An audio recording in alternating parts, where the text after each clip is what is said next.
Well, it's nearly the end of another week. We're sort of getting to the stage now where 2 weeks worth are compiled onto one video. That's if I can get it edited, because the computer that I use with Power Director on it has died quite dramatically. Well, I've killed it now. There's so many times that I will tolerate computer malfunctioning before I take direct physical action, so we say. And I tried all the normal recovery methods and spent many hours listening to all the IT geeks on YouTube telling you how to do it, and none of it worked, because all my computer would do was loop back to the llama screen with no icons, no taskbar, no explorer. Couldn't do disk fix, scan or anything. Then I took it apart to try and check connections. Broke the HD cable on the monitor, repaired that and found another old cable. Then it wouldn't power up. The power supply took a shit. Then I managed, after about another 2 hours of going through all my boxes of crap, to find a power supply, only to realise it was a 20 pin, not a 24. Then I found a 24 pin power supply. And it blew up before I had it plugged into the motherboard. Then I found another one from an old computer I had built before, up in the loft. Robbed the power supply out of that, plugged that in. The motherboard was dead, wouldn't boot. So it was basically whatever in IT can go wrong physically with the hardware went wrong.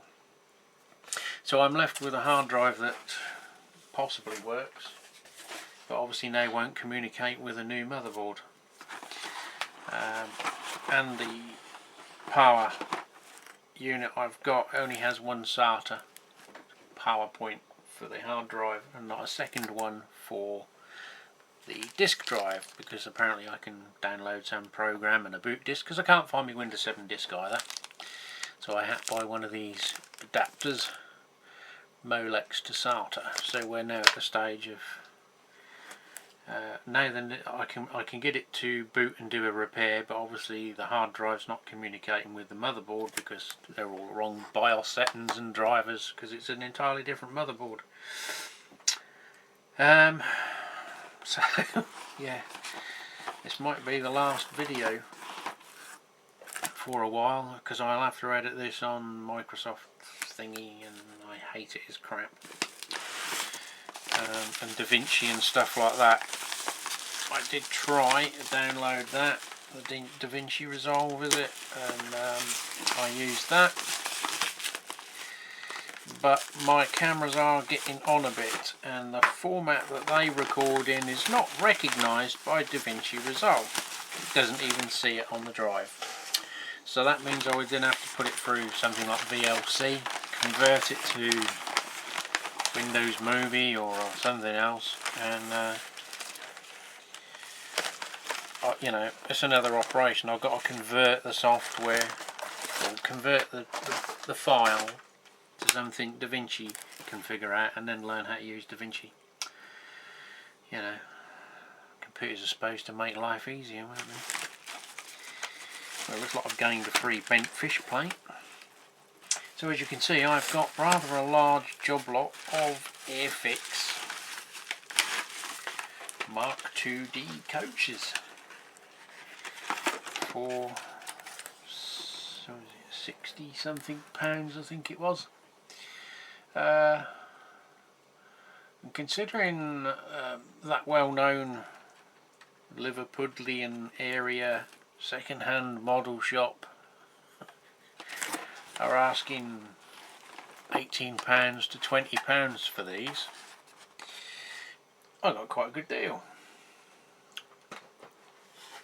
I needed some more, but not this many, but obviously the opportunity arose to buy a lot in one hit. Again, they're all first class, because the second class ones are rocking horse doo-doo, because Airfix wouldn't make a second batch until they'd completely sold out of their first batch. So second class ones are pretty thin on the ground. it's easier just to buy a retooled Lima one, which was made from these anyway. So we've got 1, 2 in the later packaging. Yet another brake. And because they'll be handy for the Deltic. 1, 2, 3, 4, 5, 6, 7, 8, 9, 10, 11. Oh well, yeah, the picture didn't show 11, but it did state 11. So I won't bore you going through every individual box, but just to have a quick scan, make sure there's nothing hanging out of boxes anywhere. Because the other problem is now I've got a job lot of coaches that are as many as I've already got. It's also me. I've got to find somewhere to store them.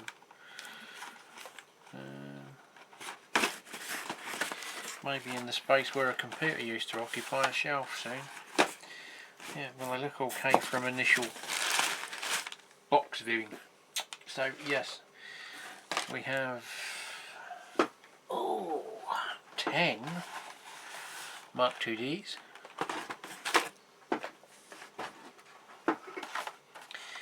Took in reasonable condition before I analysed them in depth, and 1 extra brake, so that probably means some of the ratty ones I might get rid of mine and keep these.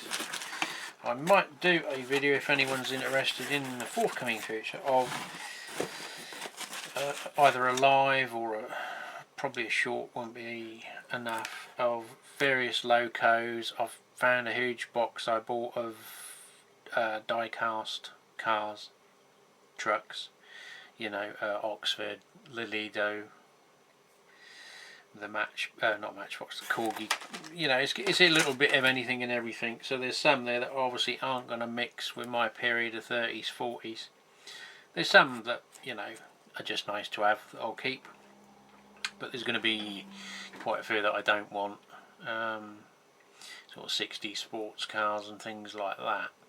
I might keep some for like a classic car garage scene, but obviously I'm not going to need the amount I've got, so there's going to be some Oxford type vehicles for sale from, well, depending on what they are, £2, £3 upwards.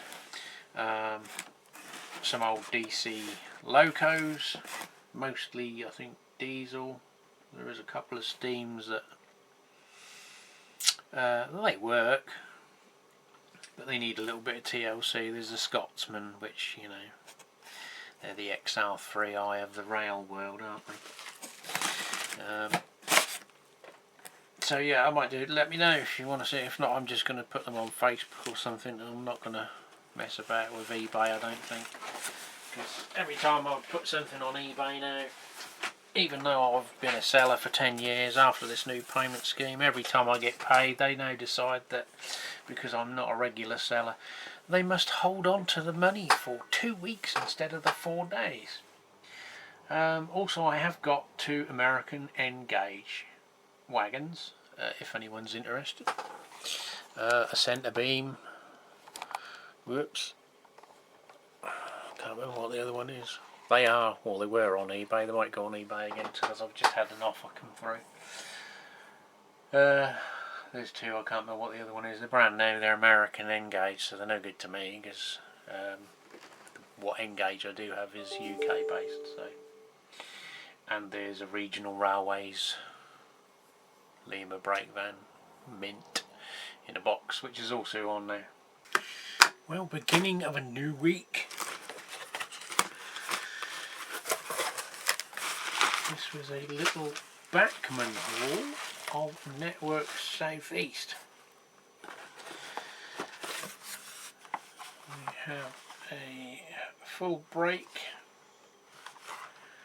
It's the later variant with flush glazing. You've got to be careful when you buy some of the Bachmann coaches with the Northeast, and this is the miniature buffet. And I think the other one was a brake.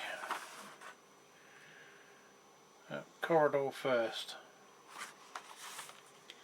Again, they're all the later style with the flush glazing. This was the only one they described as the box being a little bit raggedy. Yeah, because the first ones I think are mainline coaches. Because you do get people get caught up with the fact that it's a Bachmann and then go and pay over the odds and then find that actually coaches know better than the Hornby Lima offerings. But this is the latest style. A little bit dusty. I just did have my brush out a little while ago to dust the brush off the camera, but as you can see, metal wheels, NEM couplings, we've got the detail pipework going up onto the roof, which is not just moulded, it is actually separately placed items. There's like the first class symbols in the windows, I think. Look in my loop.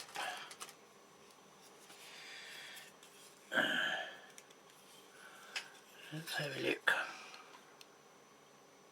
Yeah, first. It is legible, even if you do need a little magnifier. Right, I'll give them a little brush. Got on that just to check. So we've got the full brake. You can see the flush glazing. Detail packs are still in the box as well, so there's the provision to put the Buckeye coupling on. Miniature buffet, again flush glazing and non-smoking in the window, which came in the later models. So other than a little bit of dust from sitting on someone's layout, they are pretty good condition. It's just sort of like some light surface scratching that you get from the storage. Got a wheel come out there.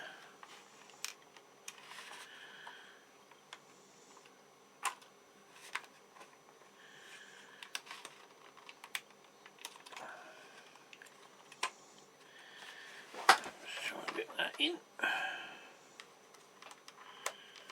Don't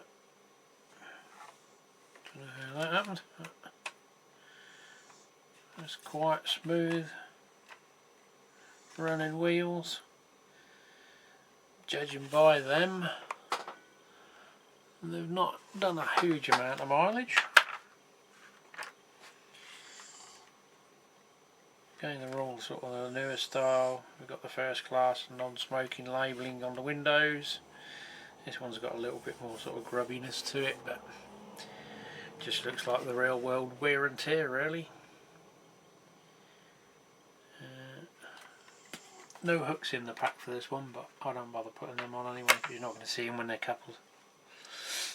So yeah, good little purchase.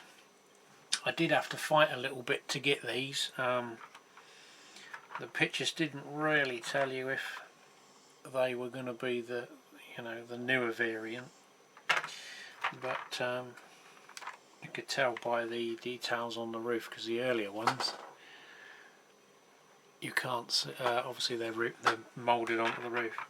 So I paid £53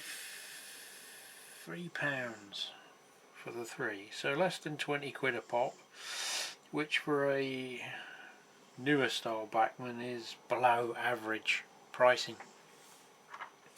Certainly if you go on places like Hatton's or Rails or Sheffield, they'll be in their 27s and 35s. Even though the new ones are as much money as that. They've got one offer on at the minute for, I think, the miniature brake or miniature buffet, which is £27 I think, and there's another one on offer at 35. But the second hand ones are, I wouldn't say commanding that much money, but they're asking that much money for them. So yeah, not a bad deal. They did nearly cost me sort of 20 quid a pop, but given, as I said, £19–20 for a second hand Lima on Hattons, these ain't too bad of a buy.